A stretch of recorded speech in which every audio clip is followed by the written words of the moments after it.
Happy Thursday, everyone, and welcome back to Cozy Horror with me, Dr. Plague. Let's get you settled in and get you 5 more great stories so you can make it through what might be a trying week. Hopefully it's been an alright week, though. I really hope you guys are doing well, and I hope you do well right on into the weekend.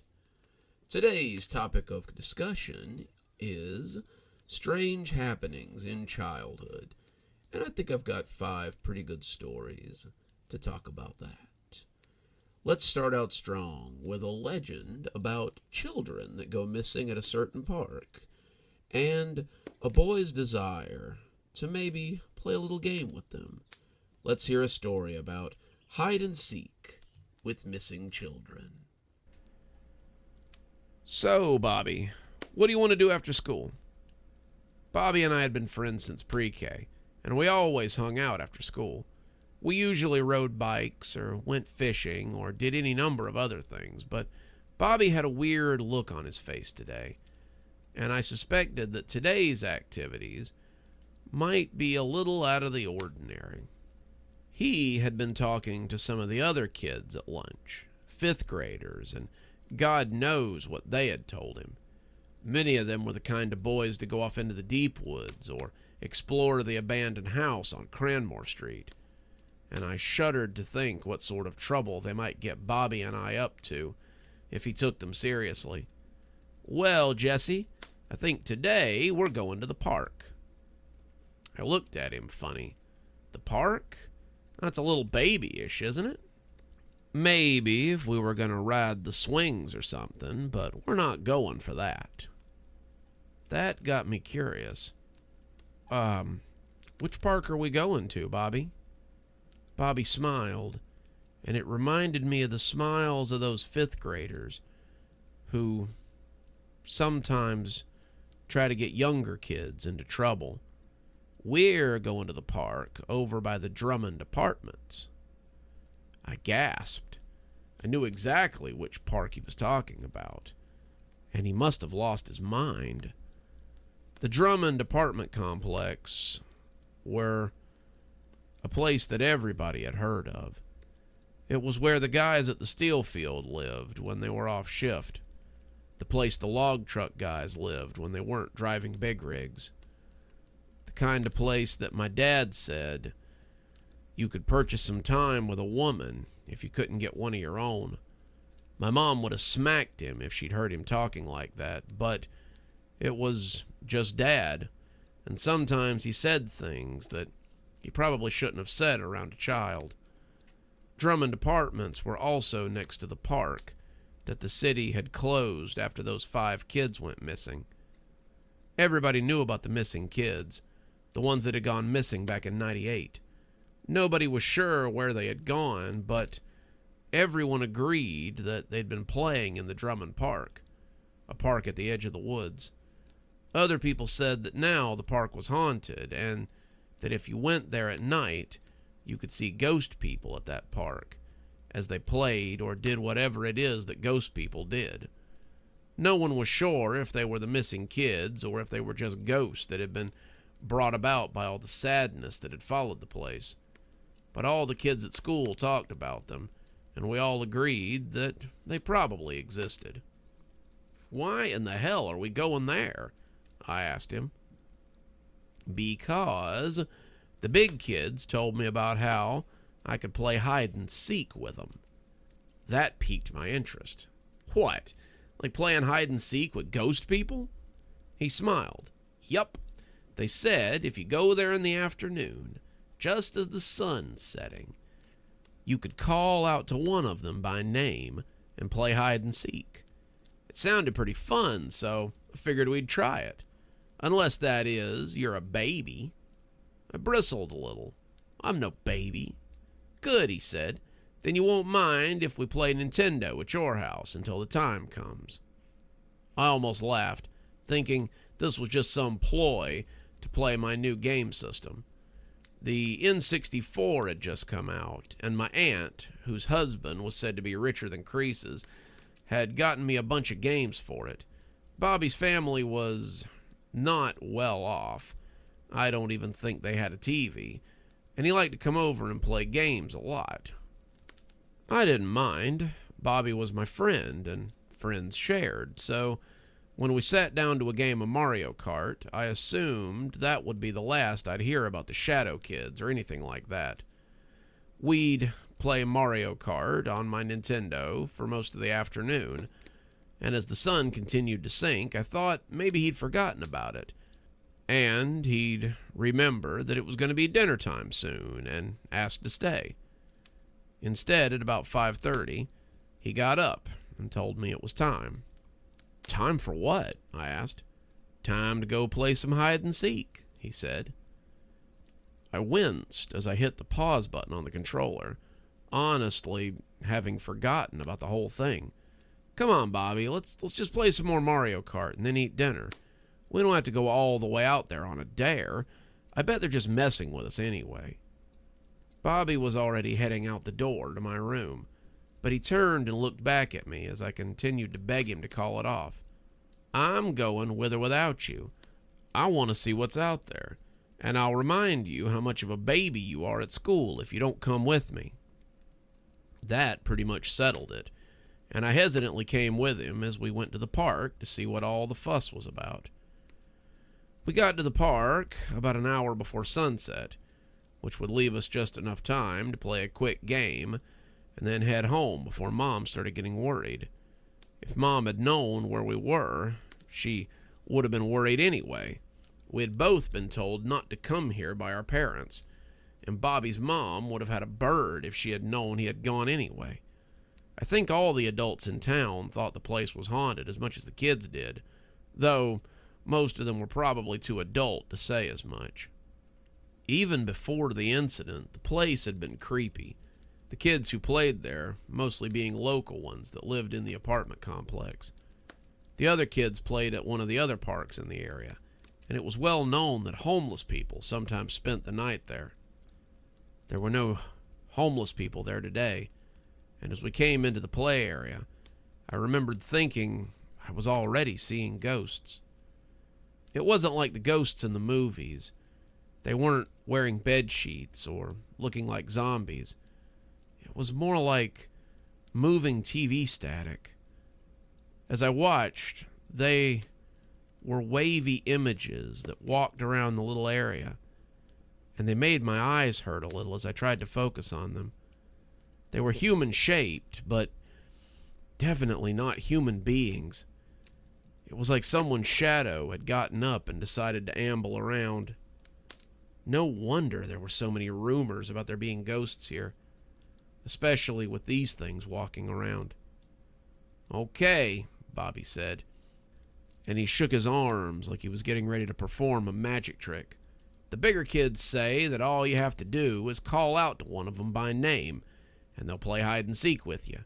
You can't get caught, but if they can't find you in 60 seconds, then the game is over, and you have to start again."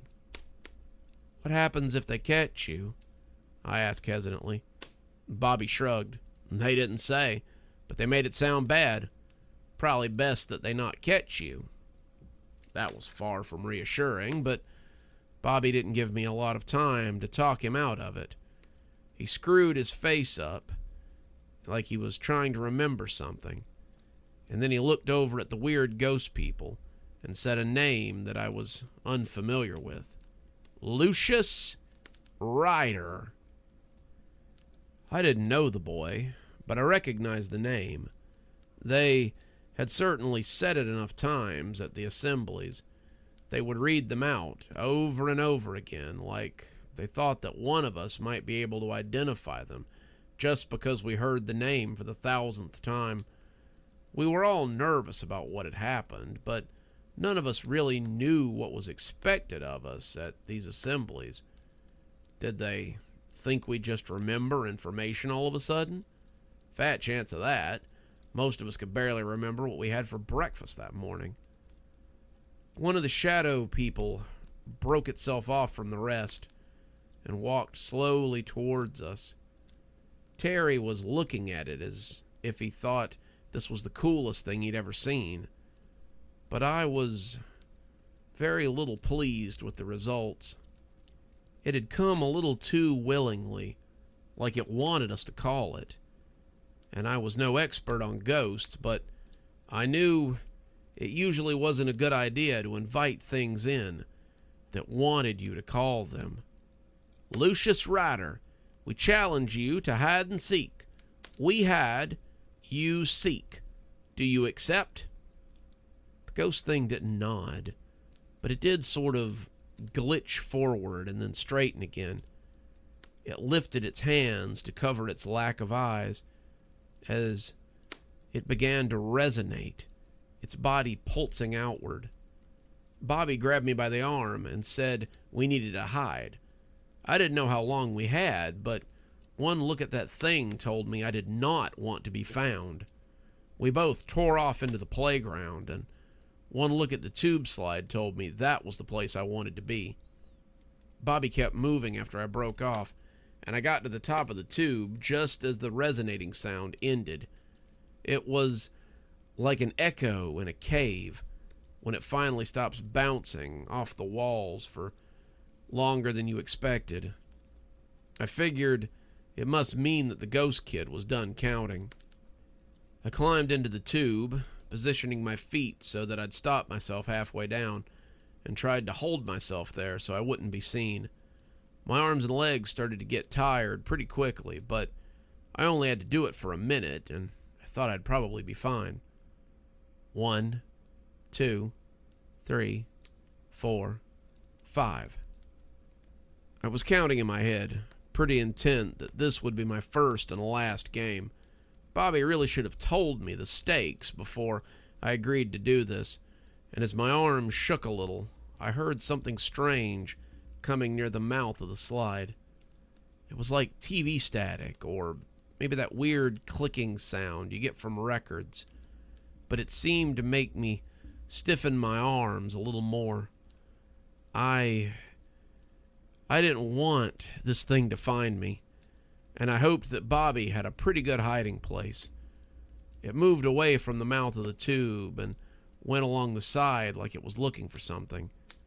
It probably hadn't thought to put itself in the middle of the tube, the position far too precarious, and I gritted my teeth as I continued to count. 20, 21, 22, 23, 24, 25. I could feel the sweat running down my arms and legs, and my legs began to shake as we hit the midway point. I believed it had moved away, but I couldn't be sure. It was the scaredest I had ever been in my life, and I'd spent a lot of time staying awake and listening for monsters in the closet. This was different somehow, like a movie where the effects are a little too good. I could feel my arms starting to give out, but I wouldn't be much longer now. 60 seconds, and then I could run home with the knowledge to never come here ever again. 35, 36, 37, 38, 39, 40. I was getting ready to slide down and make a run for it when I heard the sound again. It was coming around the side of the slide, getting much too close to the opening, and I was afraid I was about to get caught. What would happen if it found me? Would it hurt me? Would I join their little ghostly troop, or would it be something worse than that? I didn't know, and that made it even worse. The unknown was so much scarier than what you do know. And as the sound crept up the length of the tube, I thought I could almost see a shadow stretch out before the opening. 50. Something put a hand on the edge of the tube, its ghostly fingers clenching the rim. 52. Its shadow stretched out towards the mouth of the tube, the last light of day, sending it across the sand like a gantry. 55. My arms really began to shake now. I didn't think I could hold it much longer. 56. It was leaning down. I could see the top of its head as it made to peek into the tube. 58.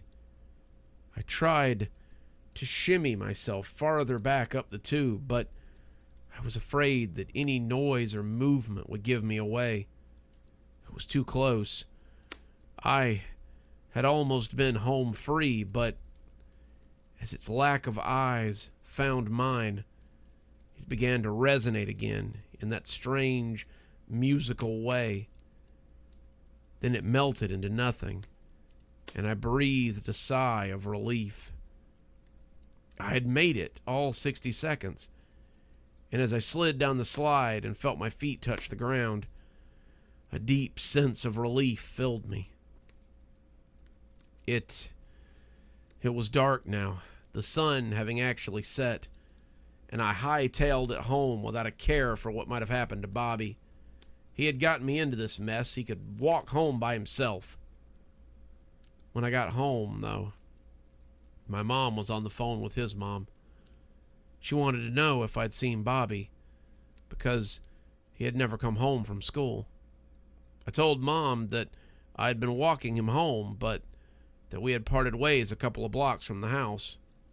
She conveyed that to his mom, and she hoped that he'd be seen soon. When the police called a few hours later to ask the same questions, I gave them the same answers. I was pretty sure that I knew what had gotten him. The ghost kids had found him, and he had suffered whatever punishment came with it. They never found him, never even found a trace of him, but sometimes when I drive past that park, I feel moved to go call his name and see if maybe he'd like to play a game of hide and seek.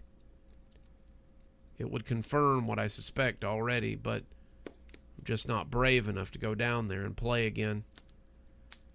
It's been 20 years. I'm still not brave enough to face Bobby for a game of hide and seek. I imagine that ghosts would probably be pretty good at playing hide and seek. You know, not needing to run or open doors or anything. Our next story is a tale about a child who goes to his favorite place and discovers there might be more inside than he bargained for. So let's hear a story about the Discovery Zone. When I was a kid, one of my favorite places to go was the Discovery Zone. I'm sure that the name will bring back all sorts of memories for many of you, and the one in my town was no exception. We didn't have a Chuck E. Cheese or a Kids Zone or any of the other playground areas like that. Our McDonald's didn't even have a real play place. So a lot of people went to the Discovery Zone to have some fun and spend the quarters that their parents gave them. Some of my friends liked the games. A few of them even liked the food they served there, though I always thought it tasted a little like cardboard. What I liked was the seemingly endless play area at the top of the restaurant. Discovery Zone had its own take on the playground that so many other places have. They attached it to the rafters of the building, so it makes you feel like you're above everything else. As a kid, one of my favorite things to do was look down through the little portholes at the people sitting below me. It was great. It made me feel like a giant. Sometimes I would just sit and watch for hours as people had conversations that I couldn't hear, or watch them eat pizza, or just watch them hang around. The play area was also huge. It stretched most of the length of the Discovery Zone, and there always seemed to be more of it, even if you thought you'd seen all of it. I remember going there when I was 8, and I only really remember it because it was the last time I ever went to the play area. I didn't outgrow it, but it definitely outgrew me. I remember going with my mom and her putting $10 in my hand and telling me she'd be back in a couple of hours. A lot of parents in town did this. Some of them stuck around every now and again, and if the staff asked where your parents were, we were supposed to point at one of them and say that that was our parent. They would usually ask, and the parents would say that yes, that was so, and then we'd go back to playing. They weren't technically supposed to have unattended minors in the Discovery Zone, but a lot of us got around it this way. At any point, a single adult could unknowingly be responsible for 8 to 10 kids, but it was just how it was in our town, and most of them accepted it. I looked around and saw that my friend Charles and his dad were there. I figured I would tell them that Charles's dad was my dad if they asked, and most of them had so much to keep track of that they didn't have time to remember whose kid was whose. I had $10, so I figured eventually I'd go get a drink and a slice of pizza. I looked at the game room and decided that I would save that for later too. There were only about 3 or 4 games in there that I really liked to play, and with that decision made, I turned my attention to the mouth of the play area. It yawned open and seemed to call to me to have fun, and I was happy to oblige. I remember crawling up that tube and into the top of the play area. The entrance tube was always my favorite part because it felt like you were climbing a mountain to get up into the upper play area. It even had those little rubber handholds that you sometimes saw on climbing walls, just in case you were wearing slippery pants or you weren't really good at crawling. I climbed and climbed and climbed and finally got up into the play area and began making my way through the many tube sections that made it up. You wouldn't think there would be a lot of fun to be had in the tubes, but you'd be wrong. The tubes were a place that had little games sometimes, tic-tac-toe or different matching stuff, and sometimes there were kids in there to play against. There was a slide that took you down into a ball pit. There was another area that led to a maze made out of padded poles, and then there was another area that led into a dark room, but it had a black light in it, so you could see all the designs and things they had on the walls. When the tunnel came to an intersection, I took the one that went right, wanting to go to the room with the padded poles in them. Sometimes you could find kids in there that wanted to bump into each other and race between the poles, and see who could get there the fastest. I started making my way through the tunnel, ducking my head so I didn't scrub it on the plastic roof, and I think that might have been the first time I felt like something wasn't quite right. My hair started standing on end, but that was pretty normal since everything in here was made of plastic, and static electricity was something that you just kind of dealt with. There was also a weird tickle on the back of my neck, like something was watching, but I figured it was just a kid who was sneaking up on me. I was 8, and I was in a place that I enjoyed being, so of course I didn't think about it too long. Who would? I kept going through the tunnel, but it felt like it was getting darker. I figured maybe I'd accidentally wandered into the blacklight area, but the farther I went, the more I began to wonder how far the tube was going to go. Kids have a short attention span, and if you don't get to the activities pretty quick, someone's going to lose interest. When I came out of what I thought was the room with the padded poles in it, it turned out to be some kind of tropical forest made out of the same padded poles I'd seen before. The leaves on the make-believe trees were also made out of foam, and it looked like some of them had these lumpy-looking coconuts hanging off of them. I could hear the soft sound of monkeys in the background, too, and I smiled as I thought that that was cool. The Discovery Zone had changed up the room to make it something new. I ran into a few of the trees, laughing as I bounced off of them, and pulled off a few of the coconuts so I could throw them. I kind of wish there were some kids in here so that I could throw coconuts at them too, but nobody came in. It was a big play area, but it was weird that I didn't even hear anyone in any of the nearby tunnels. The Discovery Zone had been pretty busy for a Sunday, and it was a rare occurrence when you got a spot to yourself for more than a couple of minutes. Finally, I got tired of the jungle area and decided to move on. There was a tube at the end of it, and I kept crawling as I made my way towards wherever I was going to next. I took a few turns at random, looking to the side so that I could look out the portholes at the people as they sat below, but there were no windows. There was nothing but a solid, shadowy tube, and I thought that was weird.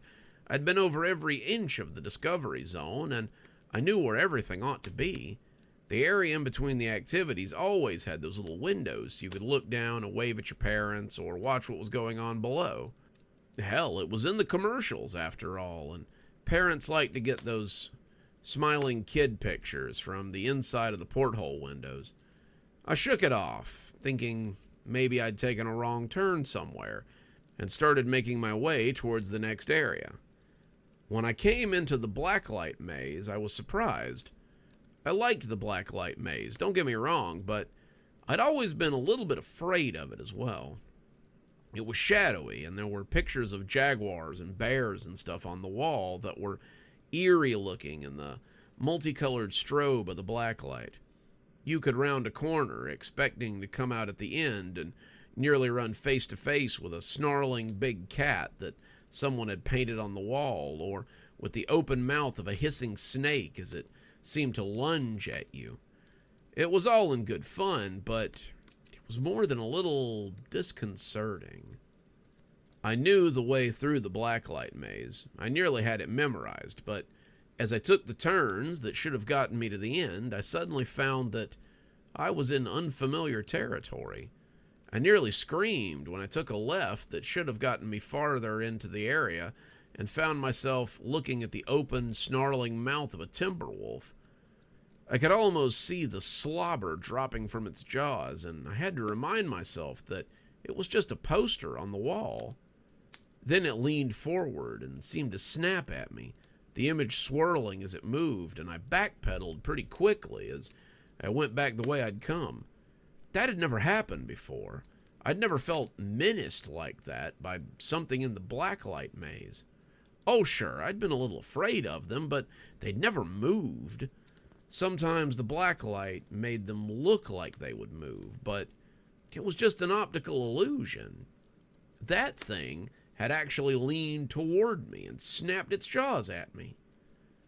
I was taking turns at random now, not really paying attention to where I was going, and I pulled up short when I came face to face with a mountain lion that growled and tried to take a swipe at me. It didn't seem to be able to come off the wall. It was trapped by whatever held it there, but it still made me scream. I turned around and ran. I took another left, and then a right, and then a left again, and suddenly I was looking at the xenomorph from the Aliens movie. Its bald head was sleek looking, and its teeth were dripping acid as it opened its mouth and tried to push its way through the wall. I didn't expect it to make it very far, but suddenly the plastic of the tube was warping a little as it pushed its weight against it. I could see it move as it furiously tried to get at me, and I turned again as I ran deeper into the play area. Somehow, I took a left at random and tripped as I came back to the tunnel area that would take me to the next spot. I sat on my butt and looked back at the blacklight maze for a moment. What was that? What was going on here? I didn't understand what was happening, but I sensed more than I knew that something had gone very wrong. When you're a kid, it's easy to believe that you can be doing something normal and just slip into something strange. I grew up reading Narnia and Harry Potter and a good number of other things about normal kids that get thrust into something they're not expecting. In your mind, you know it's fake, that it's a book, and that it's all make-believe, but on a deeper level, sometimes you're just waiting for it to happen to you. You're waiting for that day when you open the door to the bathroom and you suddenly find that you're far away and long ago. I didn't start moving again until I heard the xenomorph growl, and then I was scrambling through the tunnel as if expecting it to be right behind me. The tunnel seemed to go on and on forever, and I still didn't understand why I hadn't seen any other kids. Had the xenomorph eaten them?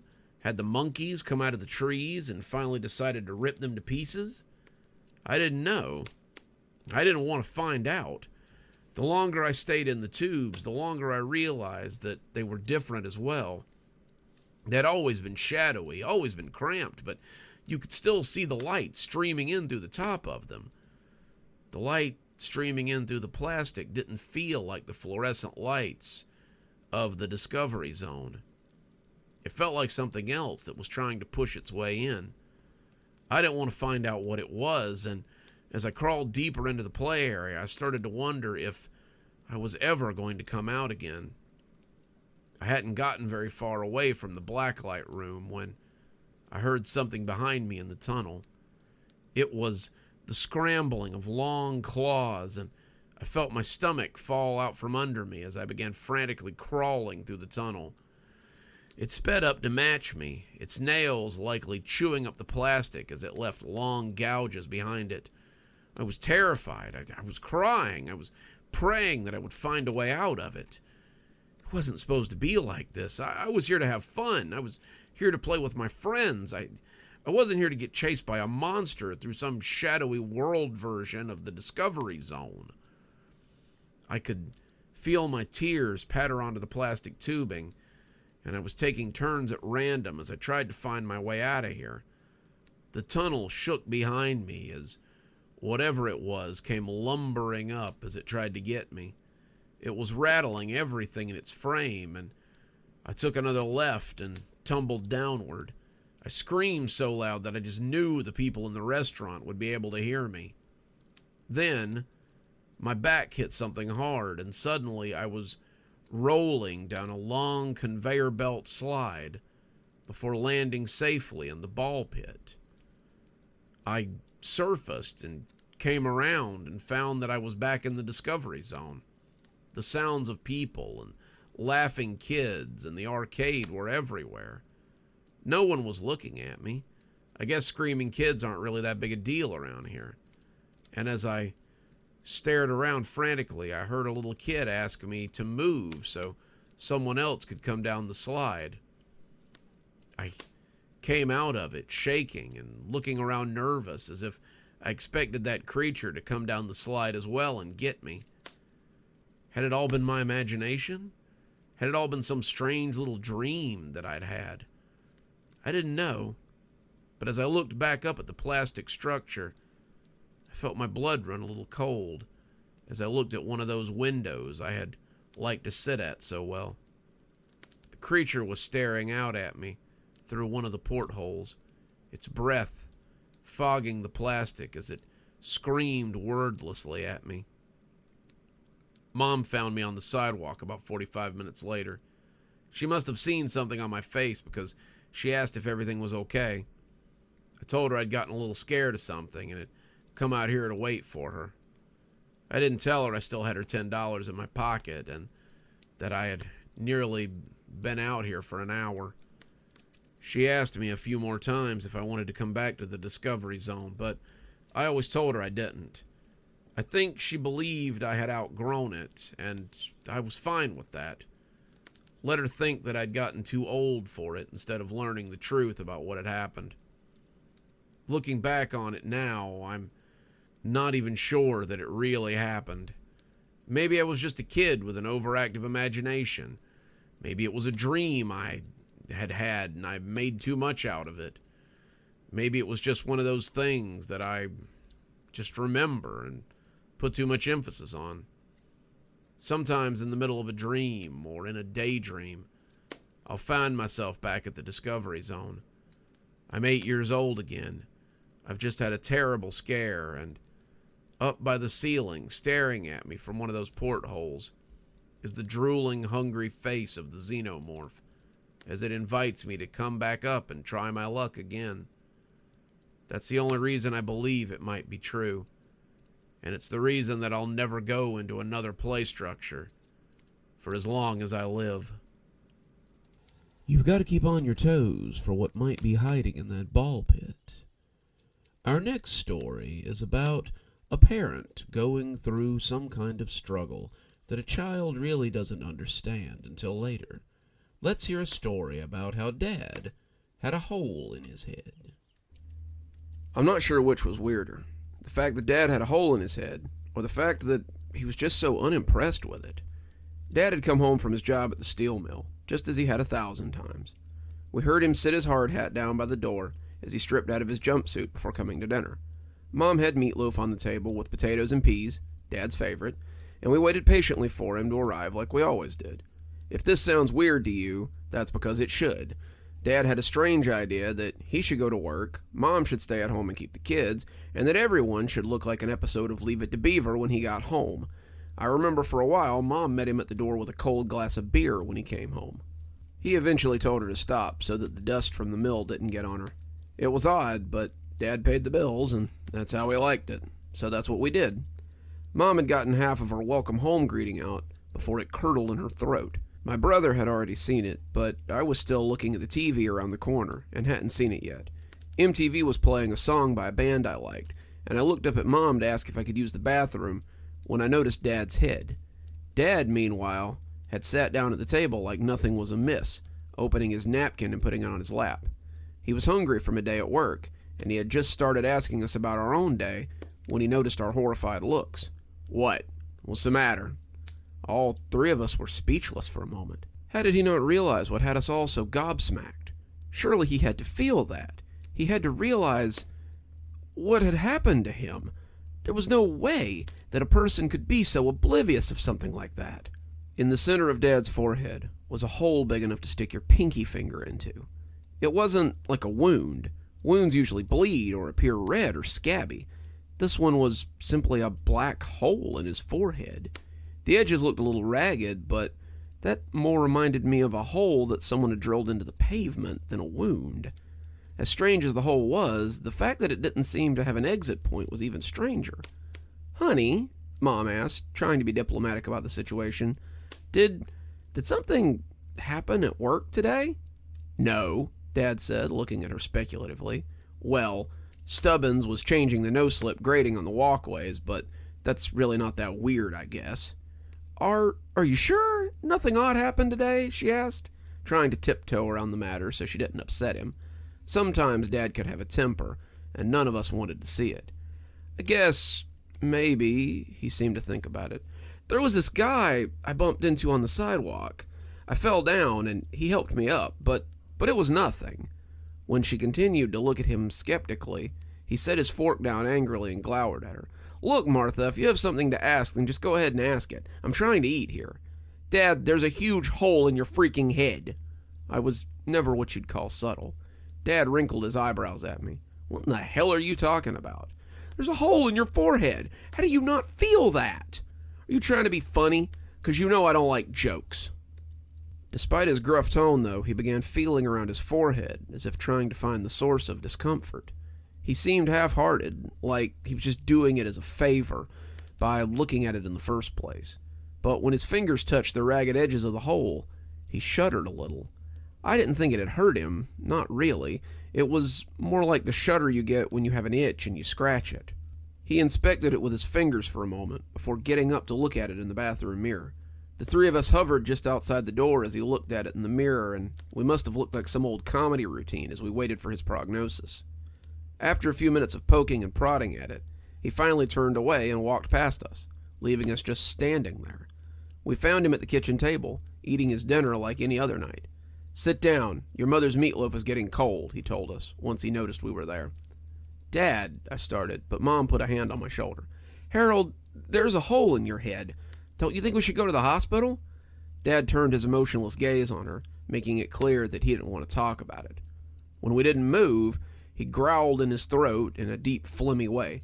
"Doctor won't be able to do anything but poke at it and charge me an arm and a leg. Not going to no doctor. Now sit down and eat." Then he went back to eating, ignoring us until we returned to the table and ate as well. We all tried not to notice the hole as we ate, but it was hard to ignore. As we sat and watched TV that night, the TV screen seemed to reflect off that dark hole. Mom laughed every time the audience did, but Dad never did. Well, that's not entirely true. Dad did this thing when he found something funny. 1 part chuckle and 9 parts phlegmy rumble. When I was a kid, I had asked Mom once why Dad never laughed or smiled, and she told me that he laughed often and smiled daily. It's just hard to tell with your father. He's not quite as obvious about it as the rest of us are. After that, I started paying more attention to Dad, and I'd come to the point where I could pick up on the subtle twitches at the corner of his mouth, the gravelly rumble when he chuckled, the minute crinkling at the edges of his beetle-black eyes. They helped me tell when my dad was in a good mood, and when he felt less like hitting and more like patting, when you could ask him for a favor, when it was best to leave him alone. It was a talent my younger brother never learned, and it was a mistake that often earned him a cuff upside the back of the head when he'd try to hit Dad up for money. Dad was enjoying the byplay tonight as Raymond bemoaned everything from his mother to his job, but my mind was still firmly fastened on the hole. As I watched it, I almost fancied that I could see it expand and retract as though it were breathing. I told myself it was the light from the TV, but the longer I watched, the surer I became that it was moving. It was like a ragged mouth, pulling in and pushing out air. It was subtle, like my father's moods, and the longer I watched, the more apparent it became. When my father turned his gaze on me, I realized he had caught me staring. Either go to bed or stop staring at me. You're creeping me out. I pushed off the love seat and went to my room. I knew I wouldn't be able to focus on anything as long as that hole was on display. The next few days were uneventful, I guess, but I noticed that Dad started wearing a hat when he went outside. I wished he would wear it inside, too, because the hole seemed to always be watching me whenever I was around him. It wasn't, of course, because it didn't have any eyes, but I could feel that itchy feeling you sometimes get when someone's staring at you. It looked like it was getting bigger, too. But if it pained Dad, he didn't say anything about it. He mostly ignored it, his only exception to ignoring it being the hat he wore outside. Dad was stubborn, but he wasn't foolish. Dad was a sensible person who liked to keep attention off himself. Over the next 10 days, the hole got noticeably bigger. When we'd first seen it, it had been maybe big enough to put your pinky finger inside. Now I could have easily put several in there, and still he refused to go to the hospital. Mom tried to coax him, but he said it wasn't worth bothering a doctor over. If it was bad, it would hurt, and it doesn't. If it means to go away, it'll do it on its own. He went to work, came home, watched TV, and all the time that hole continued to grow. I found myself looking at my father more and more often, that gaping chasm seeming to look at me, even when his hat was on. I started having dreams about that hole, and in my dreams it oozed and bled, and a single eyeball rolled around to look at me. No matter what Dad was doing in the dream, that eye stared at me until I came awake, gasping.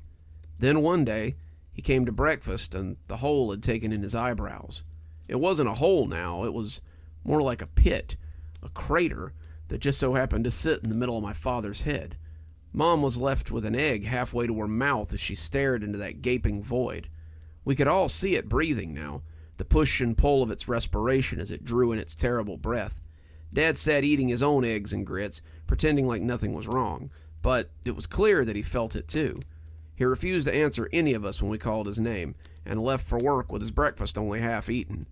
I noticed that when he came home from work that day, there was a different hard hat on the table in the entryway. The hard hat had a slant to it, and would better cover the hole.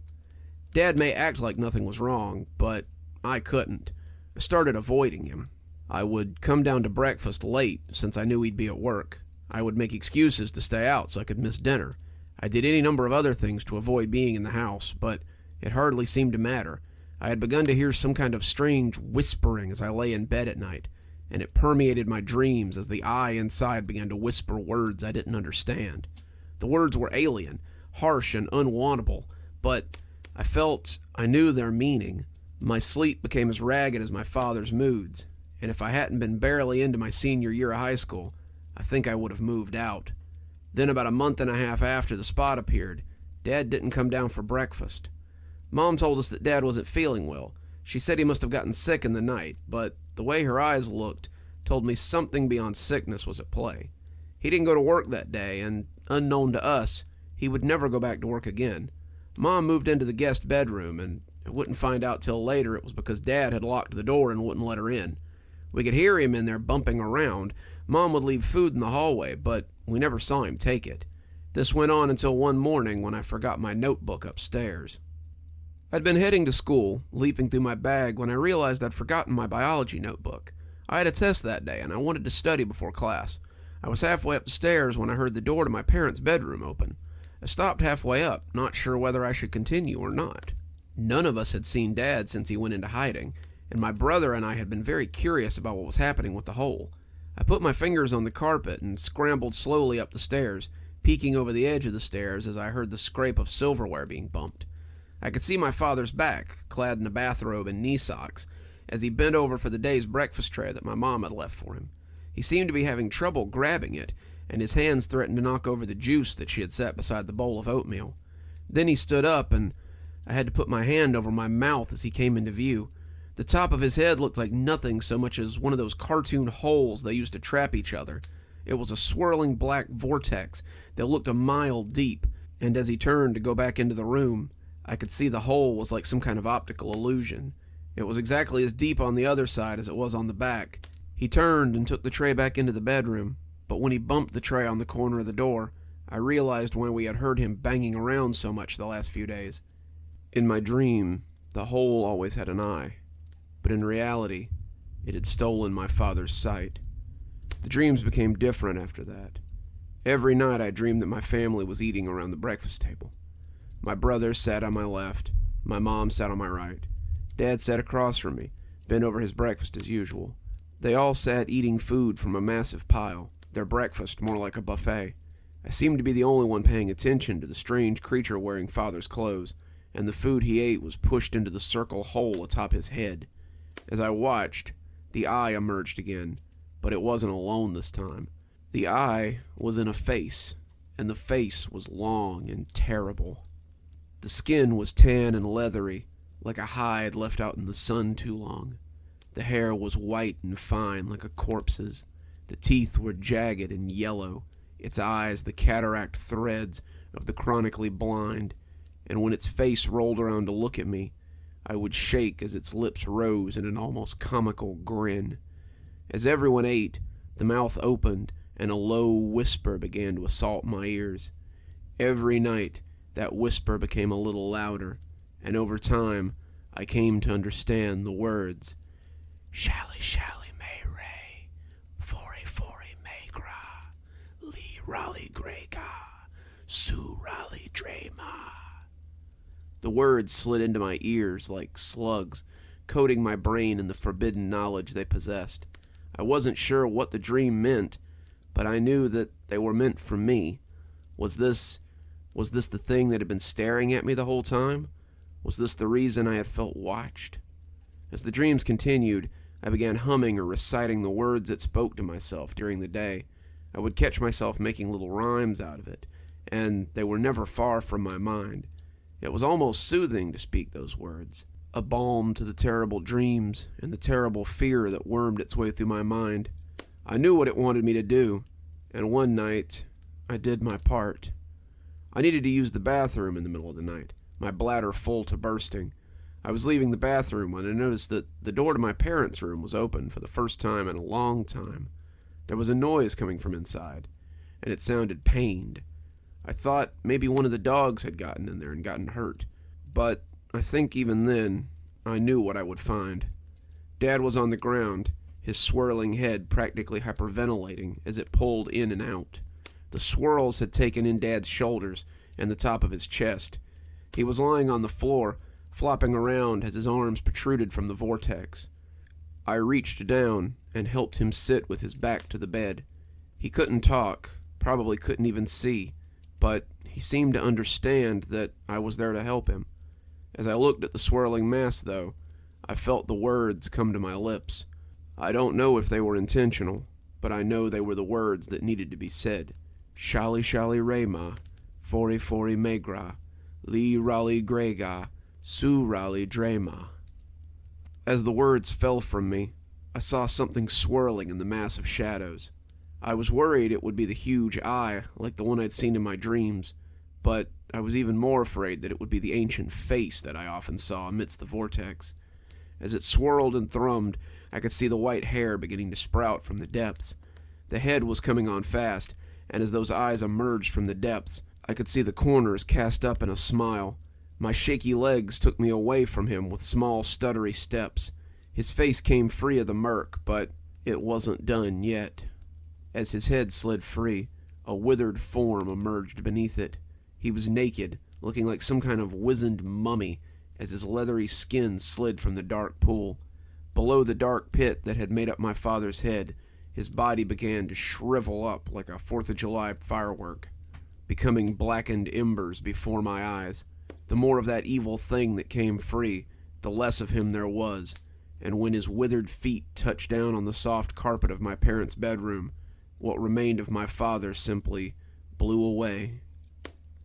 The old man reached down for the grubby bathrobe that Dad had been wearing, and tittered as he pulled it around himself.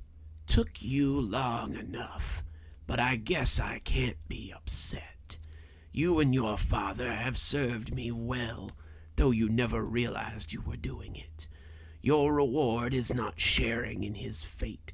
Your punishment is knowing you are responsible for my return to this world. What you do with these gifts is up to you." Then he left, just walked out of our house and into the night. As the sun comes up over my mother's kitchen, I realize I've been writing this since I managed to get back to my feet and walk shakily down the stairs. I've been trying to write down as much of this experience as possible so I won't forget any of it.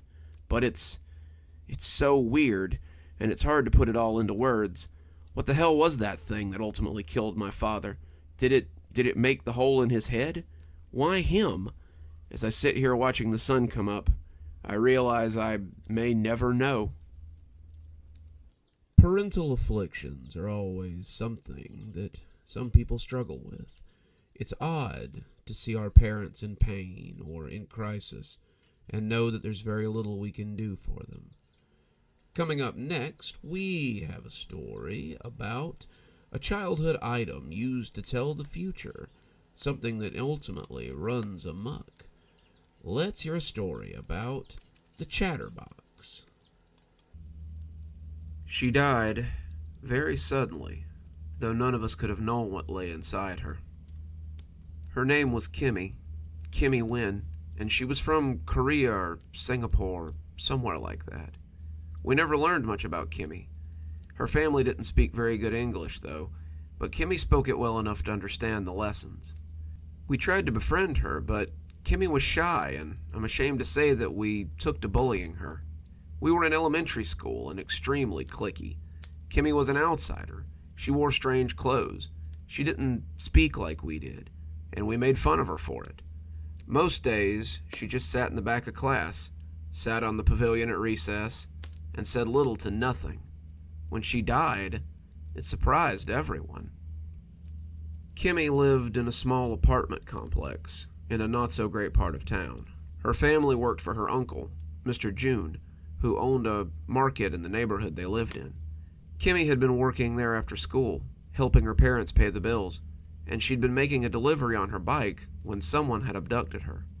They found her bike just sitting on the curb, wheels spinning slowly, and the police didn't seem hopeful in their investigations. Her kidnapping was all the buzz around school, and my friends wanted to talk about little else. Marissa, our sort of leader, said she bet that Kimmy had just made the whole thing up so that people would be friends with her after she was found. Leanna said that she shouldn't say things like that, but you could tell she didn't really feel very scandalized. She said she'd be praying for her, praying that they'd find her safe, but even at 10, I doubted it. I kept my mouth shut on the matter, personally thinking it was terrible. No one should just be grabbed off their bike as they tried to help their family. A week later, they found her body in an empty lot near her uncle's shop. Mom wouldn't let me watch the news report about it, but Marissa said that the newsman had said that she was chopped into little pieces and left there. The news thinks it might have been something to do with her uncle, but they don't seem to know much about it. A service was held for her at the local Korean Baptist church, and I saw a picture of her parents lighting a little paper boat and floating it out for her. Her two sisters, one of whom was in the first grade, were there too, and I remember thinking how awful it would be to lose someone like that.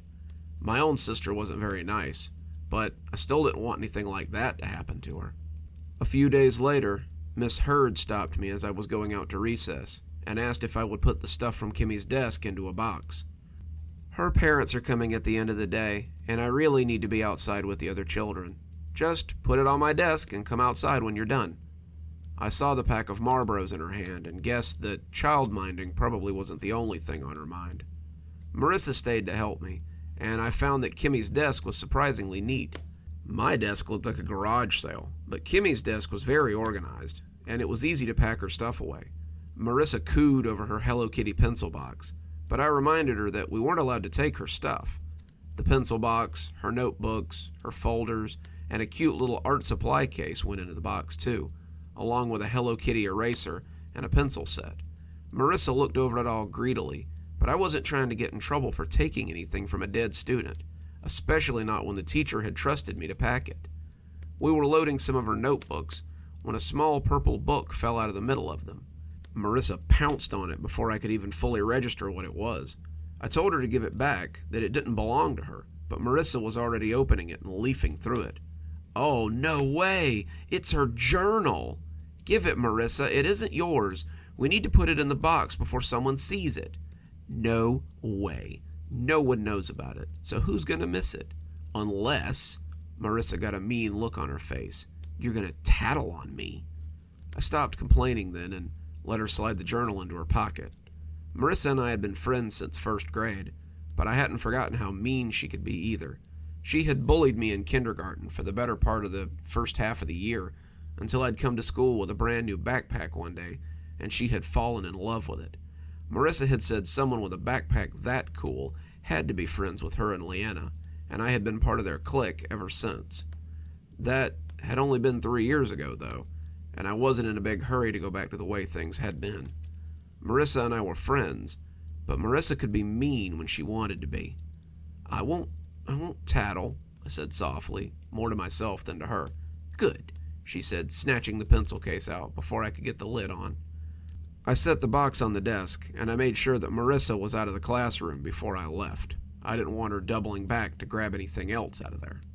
The idea to make the chatterbox was Marissa's, as so many other bad ideas usually were. She read the journal to us at recess, taking delight every time she or Leanna were mentioned. My name came up a few times, though it was usually by association. It appeared that Kimmy had been keeping a journal of people and how they had wronged her, as well as how they had wronged others. Quite the little spider was Kimmy, hiding away and listening to people as they gossiped or went about their lives. Marissa said, getting a mischievous look. "I've got an idea." She turned to the back and tore out an unused page, beginning to write the predictions for her chatterbox. If you're unfamiliar with the item, it's probably because it has a million names. I've heard them called fortune tellers, whirlybirds, paku-paku, salt sellers, cootie catchers, and any number of other things. Sometimes when I post about them online, I get little fights started over what they're called. People have 1,000 different names for them, but they seem to be something known worldwide. They are little devices that you put numbers in, picking numbers randomly until you get your fortunes and learn your fate. Marissa had already started writing the same old things she always wrote on the wedges anytime she made one of these. They were never very creative, usually things like you'd marry a millionaire, that you'd be a princess, that you'd have 20 children, that sort of thing.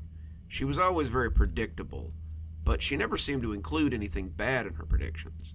Marissa, despite being a bit of a brat, didn't like for bad things to happen to her or her friends.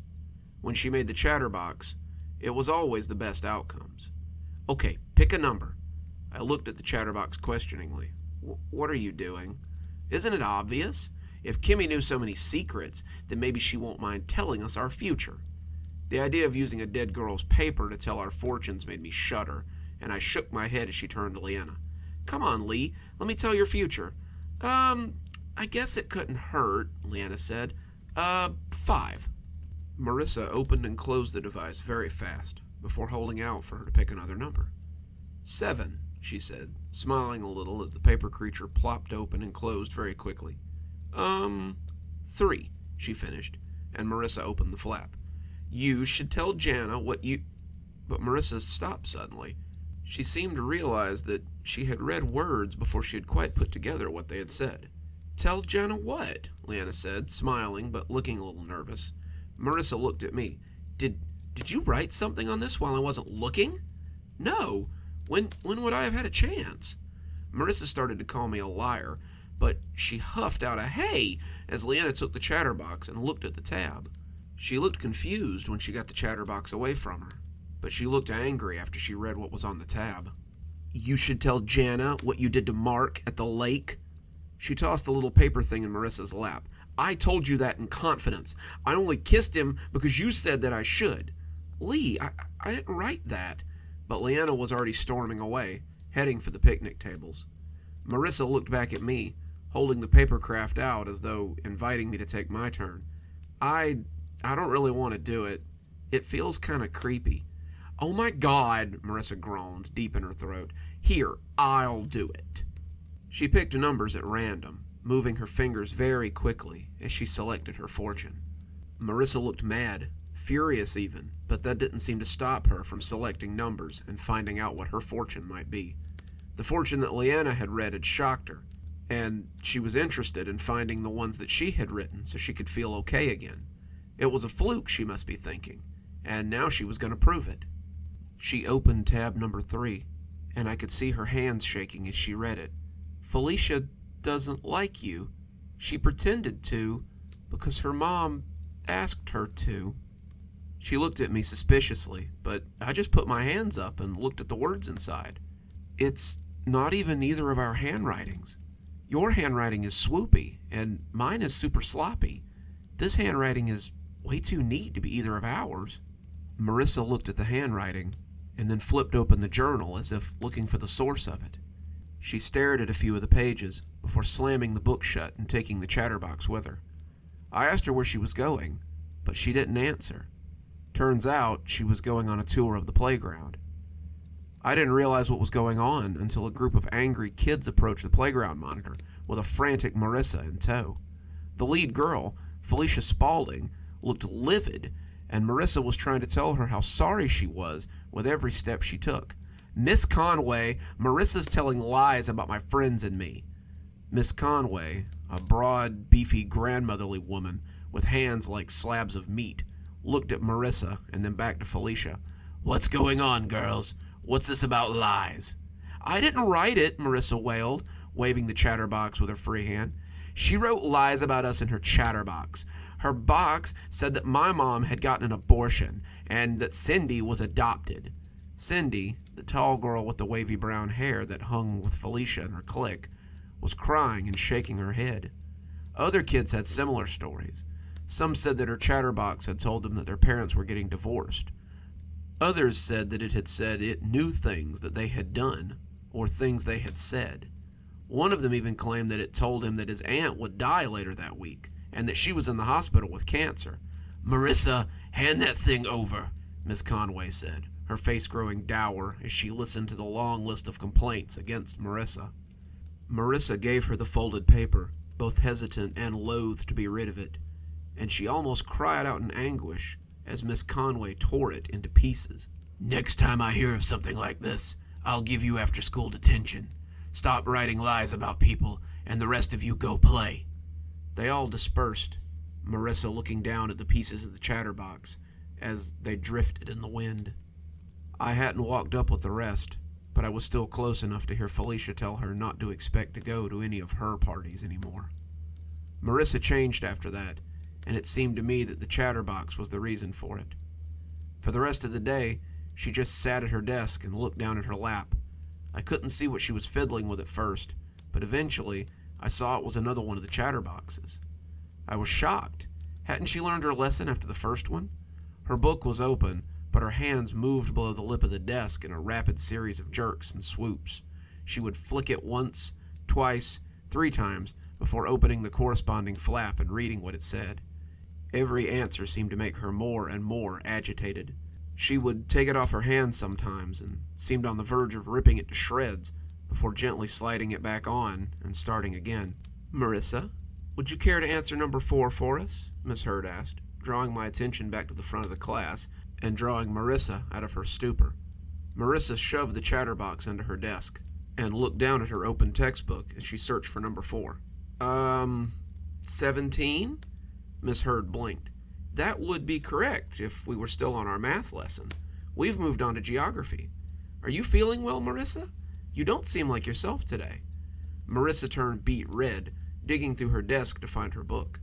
Miss Hurd had approached her desk, I suppose wanting to see if she might be feverish, and when she stooped to pick something up, I saw that the chatterbox had tumbled out of her desk as Marissa looked for her book. Oh, what have we here? I remember these from when I was a little girl. We used to use them to tell each other's fortunes. I can't believe kids still make these for... But as she had been talking, she had opened one of the flaps on the chatterbox. She glanced at the tab as it came fully open, and her words ended as abruptly as they had begun. Marissa looked up at her as her geography book came open, and the look on her face was enough to tell me that she didn't like what she saw there. "Get up," Miss Hurd whispered, her voice barely containing her rage. Miss Hurd?" Marissa asked, unsure what was happening. "Get your," she curbed her next words, "things and come with me. We're going straight to the principal's office, young lady." Marissa looked up, confused, but collected her things and went with Miss Hurd to the office. She never came back to class, and when I asked Miss Hurd, she only told me that her mother had been called after something she had written in the chatterbox. Marissa was suspended for 5 days. She was taken out of class and put in another 4th grade class, away from Leanna and I. Leanna said it served her right for writing lies about people. She made her bed, and now she has to sleep in it. I would have honestly forgiven her, but not after what she said about Miss Hurd. I asked her what she had said, and Leanna leaned in like it was some big secret. "I heard that she had written that Miss Hurd was cheating on her husband with Mr. Sizemore." "The PE teacher?" "Yeah, can you imagine? She's lucky she didn't get expelled." When Marissa came back to school, she was a very different girl. She looked frazzled, her red hair looking unkempt. She seemed to be constantly pulling at her clothes. She was nervous and twitchy, and she seemed obsessed with the little chatterbox. She would ask people to pick a space, ask them to make a choice, but most people would just walk past her without speaking. It's tough to be labeled a social pariah at 10 years old. She had lost all of her friends, except for me, and I wasn't even sure I still wanted to be her friend. When I saw her at recess that day, sitting by the fence and fiddling with the chatterbox, I sat beside her and asked if she was okay. I could smell a smell around her, and it wasn't an altogether healthy smell. "I can't let her beat me," she whispered, her face very close to the chatterbox as she worked the mechanism. "Who?" I asked. "Kimmy," she said, just as low, and when she opened the fold on the chatterbox, she sobbed and closed it again before starting.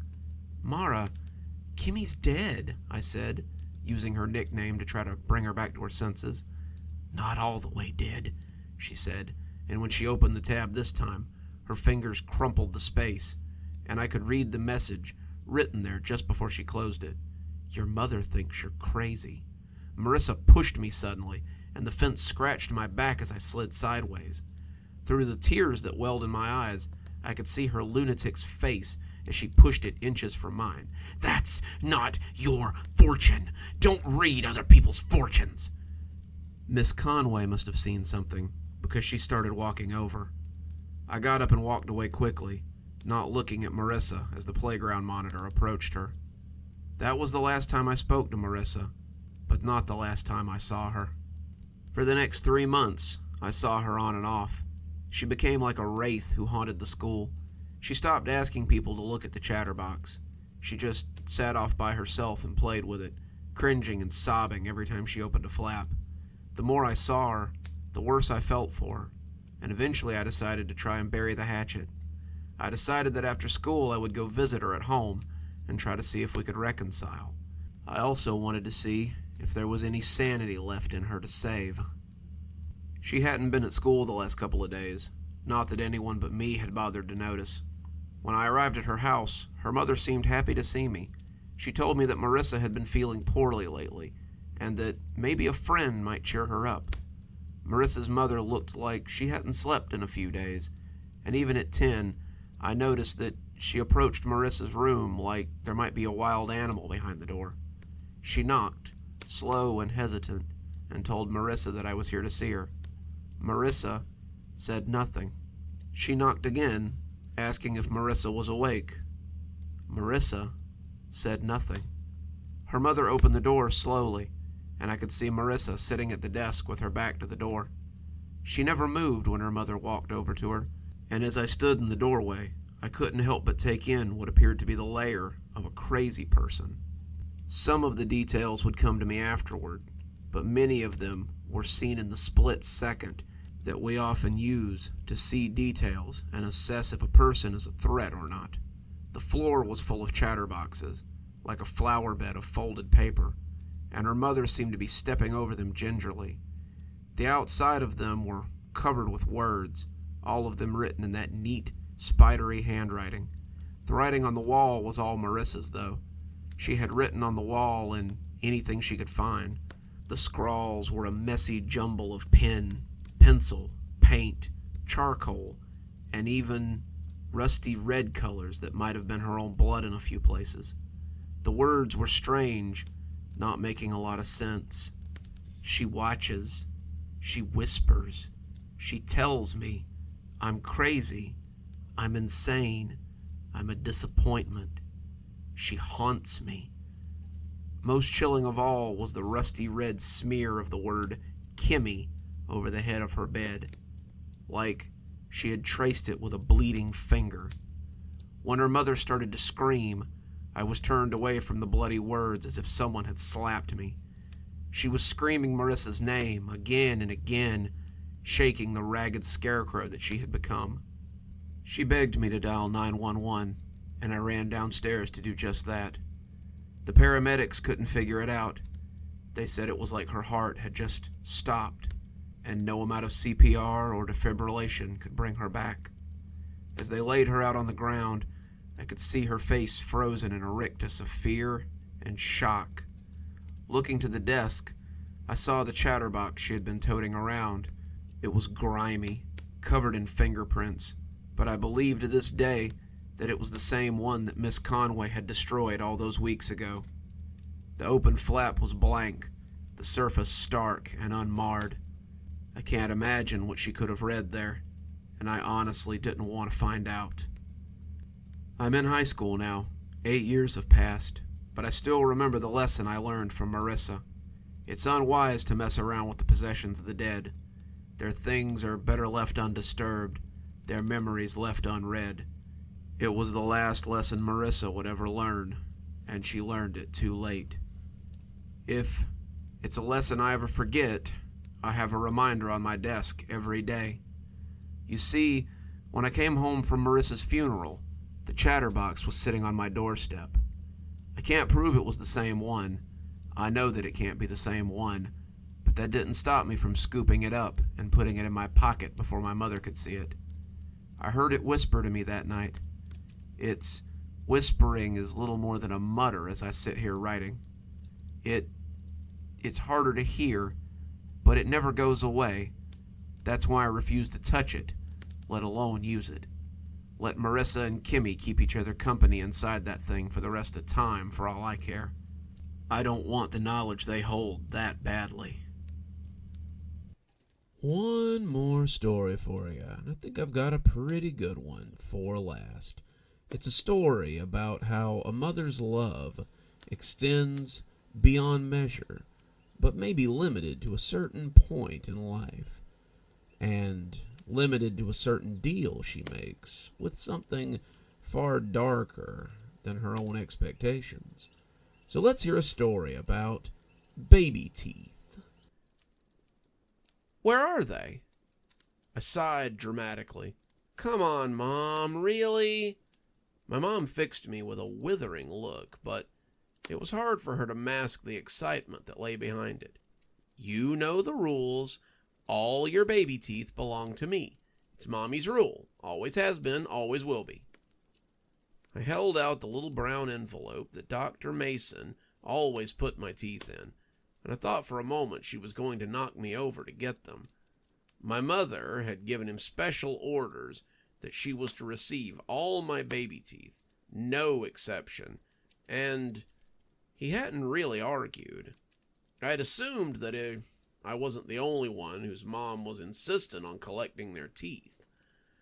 I talked about it with friends, and some of them said their parents had a gross obsession with keeping their teeth as well. It didn't really make a lot of sense to me, but maybe she was putting them in a baby book or keeping them for some kind of art project or something. Either one of those things made my skin crawl, but it was Mom's rule, and we always followed Mom's rules. Other than the teeth thing, Mom was pretty cool about most other things. She let me stay up till 10 o'clock at night, even when I was little. She usually let me pick out my own clothes, and she pretty much let me eat and cook whatever I wanted for dinner. I knew other people's moms who didn't do that, so I suppose it was okay for her to have some weird ideas about teeth if it meant I had a little more personal freedom. Mom shook the envelope, and I had to stop myself from cringing at the sound of the teeth as they rattled around inside. "That's the last two." "Yep," I said, smiling so she could see the holes where they had come out. "I guess all my grown-up teeth will be coming in now." She didn't say anything in response. She just kept shaking the envelope and smiling as we drove home. I should have lost my last two baby teeth about 1.5 years ago, but I suppose the last ones had really hung in there. I was getting ready to go into the 7th grade, and it seemed that I should have cast away the last of my childish things a long time ago. I was practically an adult now. At least that's what I thought at the time. I couldn't wait to be done with this whole baby teeth ritual of hers, so we could move away from these kid things and into something better. When we pulled up to the house, Mom went into her room with my teeth, like she did after every appointment. She always told me not to disturb her, and then spent the whole night in there doing whatever it was she did. I decided to go to my room as well, not really having anything else to do. Vicky sent me a text to see if she could come over, and I told her that it'd be fine. Mom would be in her room for the rest of the evening, after all, and I wanted to try my hardest not to think about what she was doing in there with my baby teeth. Vicky came in about 30 minutes later, flopping onto the floor of my room and pulling out her phone as we traded funny TikToks. She must have sensed that something was off because she asked me if everything was okay. "Still a little loopy from the dentist's office?" "No, I guess I'm just thinking about my mom and how she's obsessed with my teeth." "Yeah, my mom is constantly reminding me to brush, floss, not eat too much sugar, and all that stuff too. Nearly in high school, Mom. It's time to let me be my own person," Vicky said, as she sighed dramatically. "For sure, it's the way she has to obsess over every baby tooth. I mean, what could she possibly want with all those teeth?" Vicky turned to look at me, raising an eyebrow. "Run that by me again?" I told her about how my mom obsessively keeps all my baby teeth from every dentist appointment. And the more I talked about it, the more I could tell that it wasn't something that everyone's parents just did. "Wow, no, that's psychotic. Why does she need all those teeth?" "Beats me. I guess I thought that everyone's parents did that." My mom might have kept the first couple of my baby teeth for her baby book, but I don't think she kept any of them after I was like 2 or something. About that time, I heard my mom's door open, and then she came hurrying out into the hall. She noticed the two of us sitting in my room and smiled as she greeted us, but there was something a little off about that smile. It looked worried and a bit manic, like she'd forgotten something in the oven, but she didn't want us to worry about it. "Victoria, so good to see you. I'll be out for a moment, girls. I've forgotten to pick something up. Please, while I'm gone, don't bother anything in my room, if you don't mind. I have something in there that I don't want to be disturbed." She left in a hurry after that, closing the front door before speeding out of the driveway like whatever she had forgotten might expire before she got there. Vicky looked at me, her smile long and mischievous, but I was already shaking my head as she got up and headed for the door. "Whatever you're thinking, no. I don't want to get in trouble because you're feeling curious." "Oh, come on. It's clearly got something to do with your teeth. She said she had something set up in there. What if she's making something weird or doing some kind of odd crafts with them or, I don't know, something. You know she's going to hide it when she's done. Mothers always do that kind of thing. If you want to know what it is, then we'd better go have a look before she manages to stash it." I wanted to stick to my guns and tell her no, but the more I thought about it, the more curious I became. Why did Mom want all those baby teeth? The more I thought about it, the less sense it made. Vicky was right. Keeping a few baby teeth for a book or something was one thing, but Mom had enough teeth to retooth a whole child. There was no reason that anyone should need to have that many baby teeth, and the more I thought about it, the weirder it made me feel. Those were pieces of me, something that had been in my mouth until they had fallen out or came out under the gentle nudging of my dentist.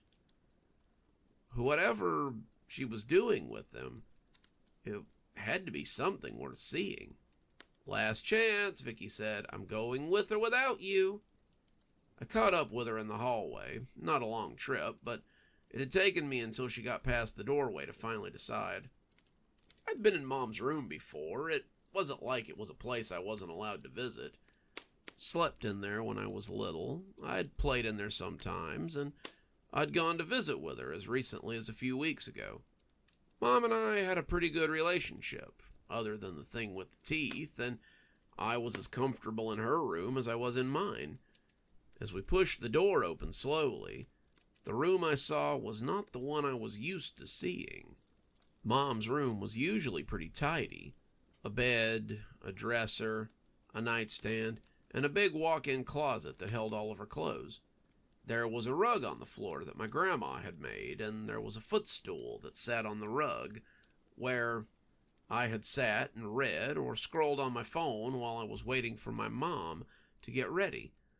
Mom had pushed the bed back and the rug aside, and the footstool was lying with its legs in the air in the corner. The weird shape, drawn in chalk where the rug had been, was definitely new. It wasn't as if my mom had drawn a pentagram on the floor or something. The shape she had drawn, technically, had no name that I was aware of. It was a collection of jagged and painful-looking lines, and kind of made my eyes hurt the longer I stared at it. Sort of looked like a W, but it had too many legs. It was inside a circle, which was inside a larger circle, and the space between them had more of those asymmetrical jagged lines that almost appeared to be carved into the floor. In the space between the jagged lines were my baby teeth. They had been set with the crowns of each tooth facing the floor, and the pointed legs of each tooth facing the ceiling, as if preparing to ascend. There were 3 sticks of incense, hastily put out, as my mother clearly discovered that she had forgotten something, and they smelled like burnt candy as they wafted smoke into the air. Vicky and I just stood there, staring at this for a moment, not really sure what to say. "What the hell?" Vicky asked. "What sort of voodoo shit is your mom up to?" I started to investigate, but that was when I heard the front door open and close quickly. I froze. It appeared that Mom had been quicker than I thought. I couldn't get back to my room. She would see us coming out of her bedroom and know we'd been snooping. I looked around and finally decided our only option was the walk-in closet. I grabbed Vicky by the shoulder and pushed her in, coming in as I tipped the door and hunkered as low as I could. "What are you?" Vicky started to bluster, but I shushed her as Mom came into the bedroom and slammed the door behind her. She hadn't even looked in on us. She had come straight back to her room so that she could start whatever it was she had going on. She immediately threw off the baggy dress that she'd been wearing and was bare beneath it. She lit matches and spread out 12 tea-light candles, which must have been what she was missing. Then she lit the incense, checked each of the teeth to make sure they were perfect, and then she began to chant. The chanting was low and guttural, something almost musical, but definitely primal. She swayed as she moved around the circle, scuffing the outer circle as she did so, but being careful not to touch any of the symbols or the circle inside it.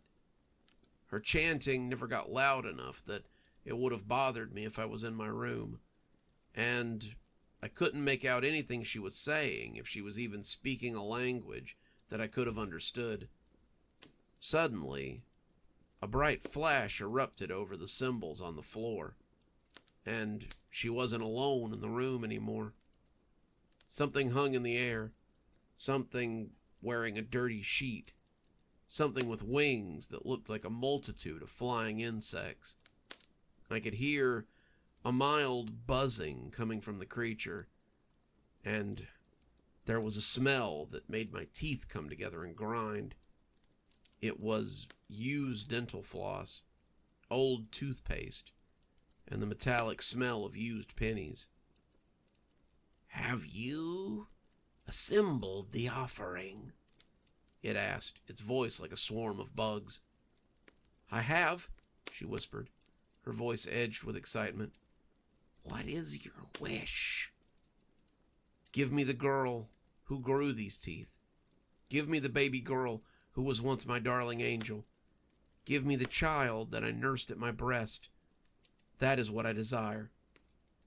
"What the hell is—" But I covered Vicky's mouth before she could give us away and begin to get hysterical. Vicky was a good friend, but she tended to get hysterical pretty quickly when things got scary. The creature didn't say anything. It just nodded, and with another of those bright flashes, my naked mother was suddenly holding a bundle. The bundle squirmed and kicked its little legs as it snuggled against my mother, and she looked down in absolute motherly adoration, the creature speaking to her for the last time. "If you wish to make another request, you know the price, and you know what you must give."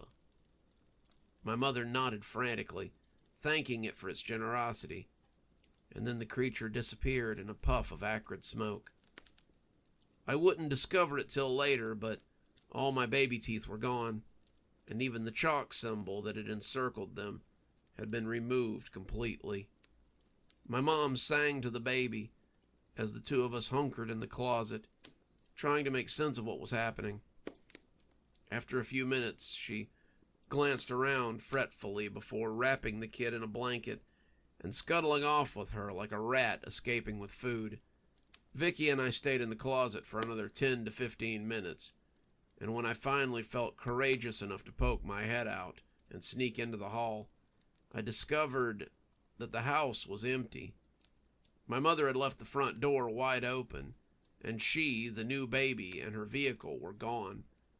The door to the coat closet was also open, so I supposed that she had packed a bag in preparation. That was the last time I saw my mom. She escaped with the baby that she had wished for, and was never seen again. We had rented the house, so I suddenly found myself with nowhere to live and no one to take care of me at the ripe old age of 12. The police discovered that my mother had been living under an assumed name. Her social security card and identification were for a person that had died about 30 years ago. She had abandoned it as easily as she had abandoned me. The police said they would keep an eye out for her vehicle, but they didn't sound hopeful. My mom was gone, and now I was left alone. Thankfully, Vicky's family took me in.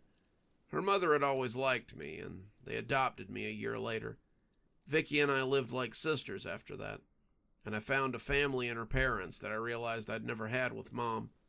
My cool mom now seemed more aloof and standoffish than anything.